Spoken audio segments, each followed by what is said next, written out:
विद्युत धारा वाले चैप्टर में न्यूमेरिकल से गाते हम कब से, थोड़ा कॉन्सेप्ट भी पढ़ लेते हैं। एक हफ्ते से न्यूमेरिकल में अटके हुए हैं। किरचॉफ से रिलेटेड हमने न्यूमेरिकल देखा था। सेल, मेनली आपको ये सेल वाले टॉपिक में आज हम पढ़ेंगे। उसमें मेन क्या है, श्रेणी क्रम और समांतर क्रम, कैसे सेलों को जोड़ते हैं। जैसे प्रतिरोधों को पढ़ा हमने, श्रेणी क्रम में जोड़ना, समांतर क्रम में जोड़ना। संधारित्र को जोड़ा हमने श्रेणी और समांतर क्रम में, वैसे ही सेल भी जुड़ते हैं श्रेणी क्रम और समांतर क्रम में। बाकी सेल क्या है, सेल के प्रकार क्या है, ये आपने जूनियर क्लासेस में भी पढ़ा है, इसको थोड़ा एक बार देख लेंगे। सेल को श्रेणी क्रम और समांतर क्रम में जुड़ते हुए देखा है कभी? नॉर्मल टॉर्च में जो बड़ा वाला टॉर्च होता है उसमें सेल जोड़ते हैं, किस क्रम में जोड़ते होंगे? कैसे पता श्रेणी क्रम में जोड़ा? क्योंकि एक के पीछे एक, मतलब जब एक के पॉजिटिव से दूसरे का नेगेटिव, फिर दूसरे के पॉजिटिव से तीसरे का नेगेटिव जुड़ेगा तो श्रेणी क्रम कहलाएगा। और समांतर क्रम कब कहलाता है? जब सारे पॉजिटिव एक साथ और सारे नेगेटिव एक साथ जुड़ते हैं। जो बचपन में हम लोग रिमोट वाली कार वगैरह चलाते थे, कार में जो सेल लगता था वो श्रेणी क्रम में जुड़ता हुआ समांतर क्रम में? समांतर क्रम में। कार में जो सेल लगता था उसका पता नहीं कर सकते हो, क्योंकि सारे कार में तो सेम साइड से लगता नहीं होगा। बस इतना ध्यान रखो कि अगर पॉजिटिव पॉजिटिव एक साइड लग रहे हैं, दोनों सेल हो, अगर दो सेल लग रहे हैं, दोनों पॉजिटिव एक साइड है, दोनों नेगेटिव एक साथ है, तो कौन सा क्रम? समांतर क्रम। सेल क्या होता है, जल्दी से इतना टॉपिक खत्म करते हैं सेल के प्रकार तक, फिर उसके बाद मेन टॉपिक पाएंगे। सेल क्या होता है? 11th में भी था, 10th में भी है। सेल क्या होता है? ये एक ऐसी युक्ति है, डिवाइस है, जो रासायनिक ऊर्जा का यूज करके कौन सी ऊर्जा बनाती है? विद्युत ऊर्जा, इलेक्ट्रिसिटी बनाती है, इलेक्ट्रिक एनर्जी बनाती है। ठीक है, तो सेल क्या है? सेल एक ऐसी युक्ति है जो रासायनिक ऊर्जा का प्रयोग कर, क्या है सेल? सेल एक युक्ति है। युक्ति मतलब मशीन या डिवाइस, जो करती क्या है बेसिकली? केमिकल एनर्जी को, रासायनिक ऊर्जा को किस में चेंज करती है? रासायनिक ऊर्जा को ये कन्वर्ट करती है कौन सी ऊर्जा में? वैद्युत ऊर्जा में, इलेक्ट्रिकल एनर्जी में। ये होता है आपका सेल। ठीक है, सेल के प्रकार, सेल कितने प्रकार के होते हैं? कौन कौन से? प्राथमिक सेल और प्राथमिक किसे मानेंगे हम?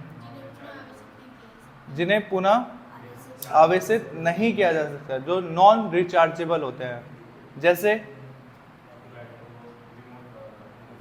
जैसे वही टॉर्च वाले सेल जो है, आजकल तो टॉर्च के सेल भी चार्ज वाले हो जाते हैं। आजकल जो खिलौने वाले कार आ रहे हैं 400-500 महंगे वाले, उसमें भी वो चार्ज हो जा रहा है मोबाइल के चार्जर से, टाइप सी चार्जर से चार्ज हो जा रहा है। तो आजकल का छोड़ो, पुराने वाले टॉर्च की बात करते हैं। ठीक है, तो पुराने वाले टॉर्च में जो सेल होता था, एक बार यूज करते थे, यूज करके खत्म। फिर 1.5 वोल्ट के सेल, या फिर अभी भी जो घड़ी में सेल आते हैं, ठीक है, वो अभी भी यूज होता है 1.5 वोल्ट के सेल। ठीक है, वो डायरेक्ट इन्वर्टर से है। क्या किसमें? जो आजकल की कारें हैं, हाँ, तो वो तो आ रही हैं, और वो सेकेंडरी सेल्स आ रही है, उसमें छोटी छोटी बैटरियां लगी रह रही हैं आजकल। ठीक है, सेल वाले चार्ज होते हैं, जो डीएसएलआर वाले सेल होते हैं वो चार्ज हो जाते हैं, वो अलग टाइप का होता है, वो रिचार्जेबल सेल होता है, वो द्वितीयक सेल होता है। ठीक है, और द्वितीयक सेल का सबसे अच्छा एग्जांपल है हमारी मोबाइल की बैटरी। दोबारा चार्ज कर सकते हैं हम, दोबारा चार्ज कर सकते हैं। ठीक है, एक दिन में 2-3 बार चार्ज हो जाता है कई बार। तो चाइना ने बैटरी बनाई जो 50 साल तक चलेगा। कभी सोचा है?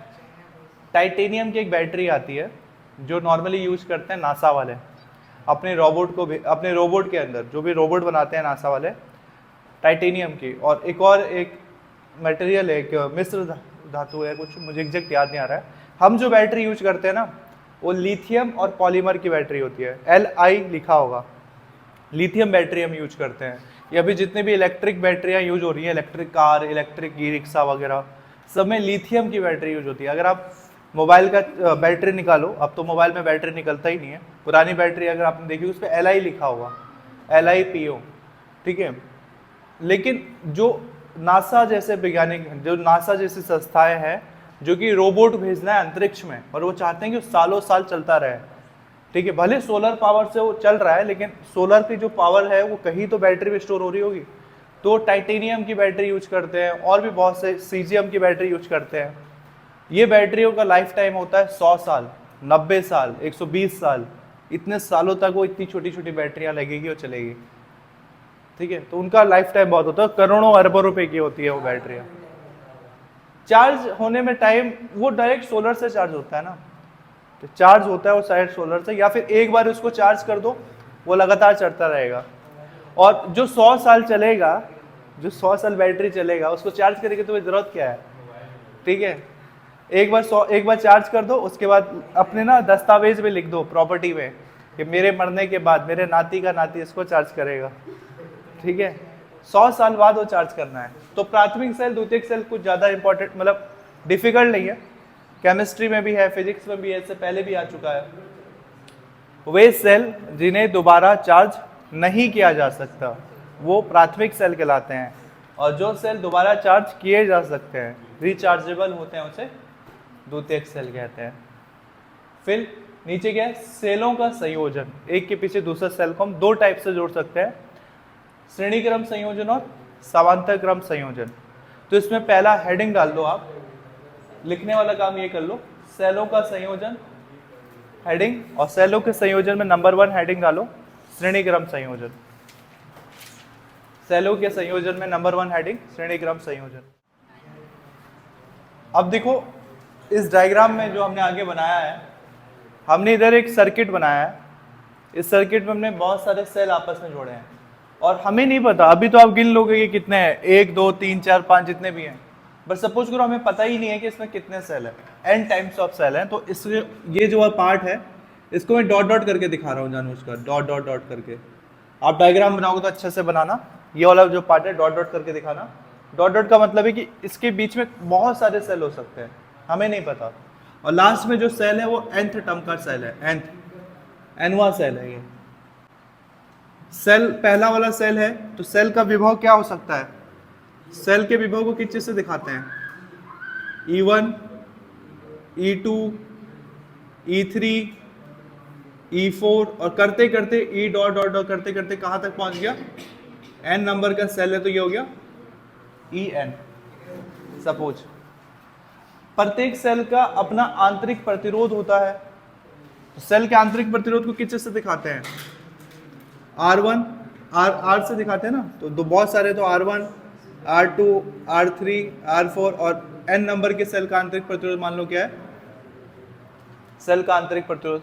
फिर इस पूरे परिपथ का भी अपना एक प्रतिरोध, आखिरकार सेल यूज कर रहे हो तो कोई मशीन चलाने के लिए सेल यूज कर रहे होगे। सपोज इतने सारे सेल यूज कर रहे हो एक बल्ब जलाने के लिए, तो जो यहाँ पे बल्ब लगा है वही प्रतिरोध के रूप में काम करेगा। अब बल्ब के प्रतिरोध को आपने किस चीज से दिखाया? कैपिटल R से दिखाया। फिर इसमें धारा भी बह रही होगी, धारा किस दिशा में बहेगी? आपको पता है सेल में प्लस वाला कौन होता है? जो बड़ा वाला टर्मिनल होता है प्लस, छोटा वाला माइनस, बड़ा वाला प्लस, छोटा माइनस। तो बड़ा वाला ये है, तो plus minus plus minus plus minus plus minus plus minus.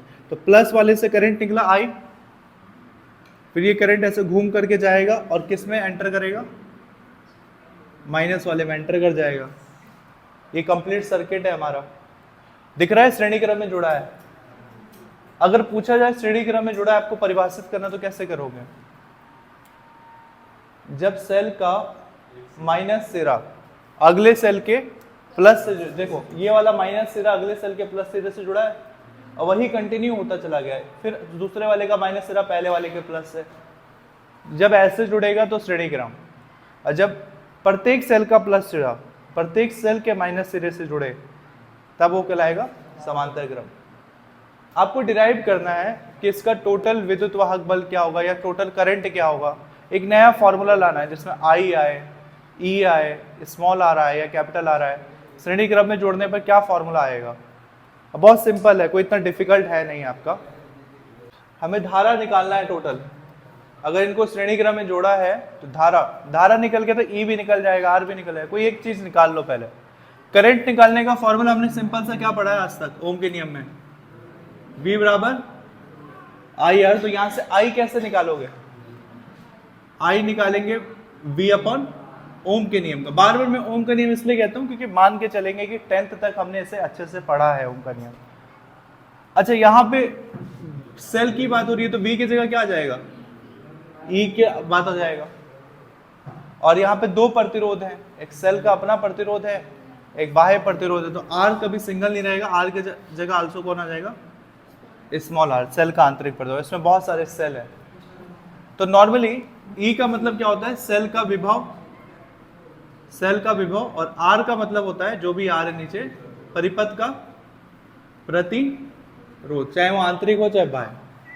तो अगर धारा निकालना है तो विभव, सेल के विभव को और प्रतिरोध को आपस में क्या करना पड़ेगा, डिवाइड करना पड़ेगा। यानी आप पहले इस पूरे परिपथ का टोटल विभव पता करो, सेलों का विभव कितना है वो पता कर लोगे, फिर पूरे परिपथ का क्या पता करो, प्रतिरोध पता करो।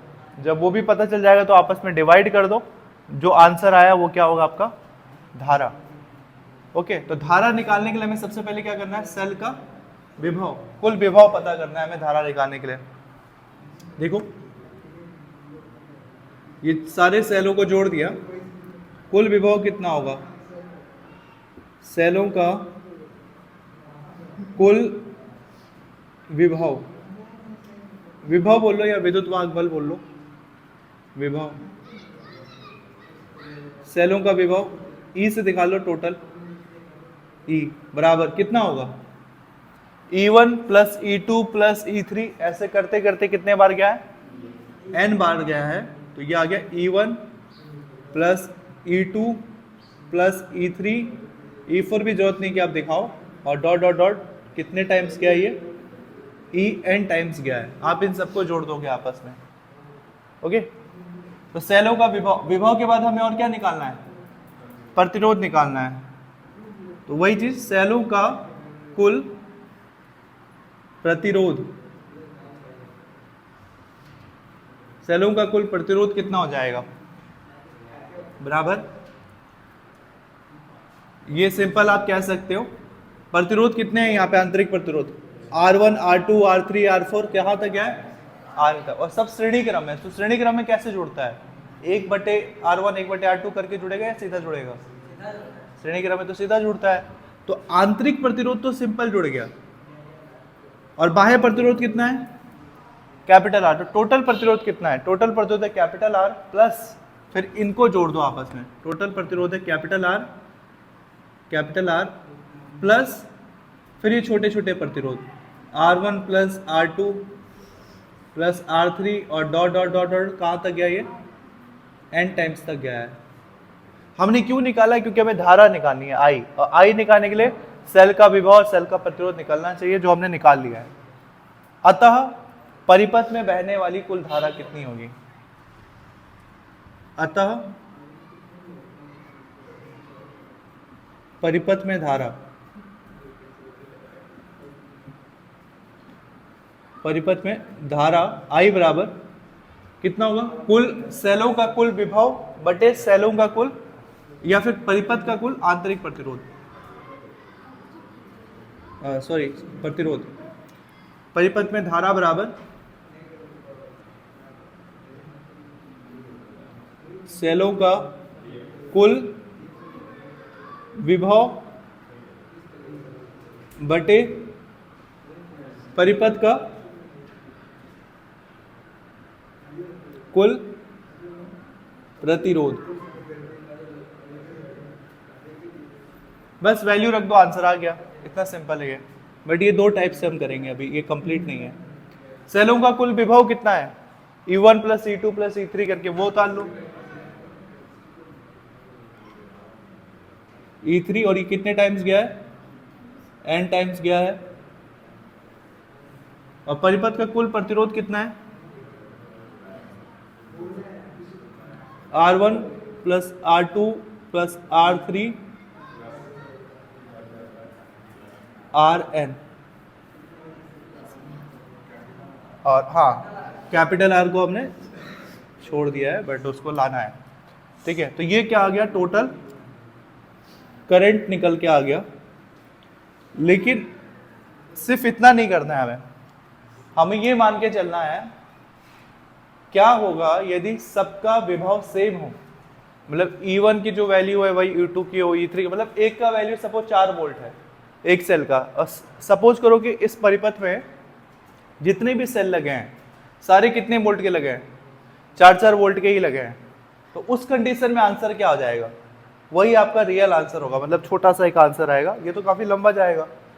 टोटल आंसर क्या आएगा, पहले इतना उतार लो जल्दी से, आप डायग्राम बना लो। देखो तब इसके बाद हम सपोज करते हैं कि सारे सेल सेम विभव के हैं, मतलब E1, E2, E3 सबका वैल्यू क्या है E। माना ये यदि सभी, या फिर सिंपल लिखते हैं, यदि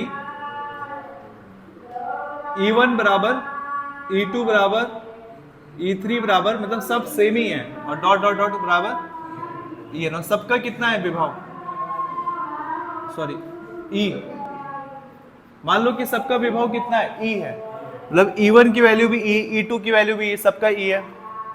और वैसे ही अगर हम मान लें कि सबका आंतरिक प्रतिरोध R1, R2, R3 ना करके क्या हो, यदि R1 बराबर, R2 बराबर, R3 बराबर, Rn बराबर क्या हो, स्मॉल r, मतलब सबकी वैल्यू r, मतलब ये 2 ओम है तो ये भी 2, ये भी 2, ये भी 2, सब 2, तो इस केस में क्या होगा, नया I कैसे आएगा, देखो तब धारा क्या होगा, I बराबर E1 plus E2 plus E3 plus En, सबकी जगह पे क्या आ जाएगा, E आ जाएगा, और ये हो जाएगा E plus E plus E plus और डॉट डॉट डॉट E, और कितने बार जाएगा E, 9 n बार जाएगा, ठीक है। तो ये ब्रैकेट में लिखूंगा n टाइम्स,